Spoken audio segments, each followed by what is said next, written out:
was Martin Luther King? A street. And I don't give a fuck where you in America. If you're on Martin Luther King Boulevard, there's some violence going down. That, of course, is Chris Rock's famous joke about streets named for Martin Luther King Jr., which tend to be in, let's say, distressed areas. And he's not wrong, because if you look at the way housing segregation works in America, you can see how things ended up this way. Once you see it, you won't be able to unsee it.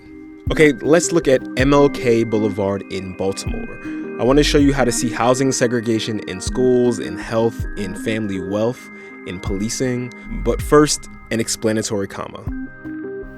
It's the 1930s in the wake of the Great Depression. FDR is president. He wants to bring economic relief to millions of Americans through a collection of federal programs and projects called the New Deal. One part of that New Deal was the National Housing Act of 1934, which introduced ideas like the 30-year mortgage and low fixed interest rates. So now you have all these lower income people who can afford homes. But how do you make sure they don't default on their new mortgages? Enter the Homeowners Loan Corporation.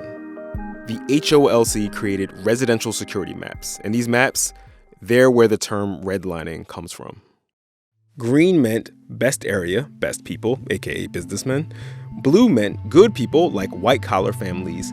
Yellow meant a declining area with working-class families. And red meant detrimental influences, hazardous, like foreign-born people, low-class whites, and most significantly, Negroes.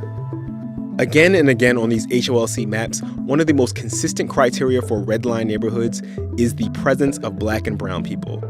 Let's be clear. Studies show that people who lived in redlined areas were not necessarily more likely to default on their mortgages, but redlining made it difficult, if not impossible, to buy or refinance. So landlords abandon their properties, city services become unreliable, in most places, crime increases, and property values drop.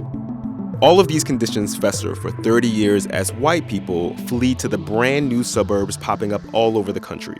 Many of those suburbs institute rules called covenants that explicitly forbid selling homes to Black people, and all of this was perfectly legal. Now it's 1968, and MLK is assassinated. Good evening. The Reverend Dr. Martin Luther King, 39 Apostle of nonviolence in the civil rights movement, has been shot Martin Luther King was shot and was killed tonight in Memphis. In the aftermath, Congress passes the Fair Housing Act of 1968. It's a policy meant to encourage equal housing opportunities regardless of race or religion or national origin, and it offers protections for future homeowners and renters, but it does little to fix the damage already done.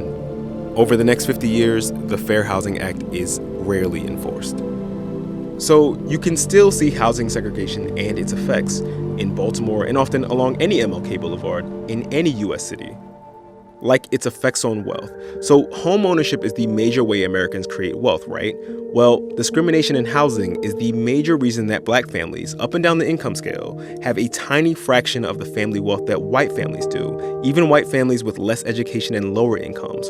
For almost 30 years, 98% of FHA loans were handed out to white borrowers. Not only were Black neighborhoods redlined, and not only was the Fair Housing Act selectively enforced, if at all, but it is still, today, much harder for a Black person to get a mortgage or home loan than it is for a white person. Families are fearful of speaking up about a basic human right that should be afforded to everyone in the world, but definitely in the richest country in the world.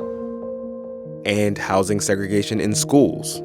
The primary way that Americans pay for public schools is by paying property taxes.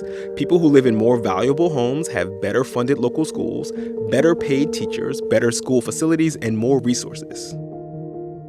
Here's the feedback loop. The better the schools in a neighborhood, the more those homes in that neighborhood are worth. And the higher the property values of those homes, the more money there is for schools, and so on and so on. And housing segregation in health. Because of urban planning that benefited those richer, whiter neighborhoods, people of color are more likely to live near industrial plants that spew toxic fumes. They're more likely to live far away from grocery stores with fresh food, and in places where the water isn't drinkable. They're more likely to live in neighborhoods with crumbling infrastructure and in homes with toxic paint. When you're living with rats, roaches, and things like that, that's deplorable. You cannot have that kind of stuff with children running around in a building that may be full of lead. And not coincidentally, people of color have higher incidences of certain cancers, asthma, and heart disease. And housing segregation in policing. Housing segregation means we are having vastly different experiences with crime and vastly different experiences with policing. Because our neighborhoods are so segregated, sometimes racial profiling can be camouflaged as spatial profiling, where living in certain areas can make you more likely to be stopped by the police. And it means that people have a lot of unnecessary contact with the criminal justice system just because of where they live. The problem in our city, the police and the citizens are fighting. They keep targeting my brothers and sisters who don't really have nothing.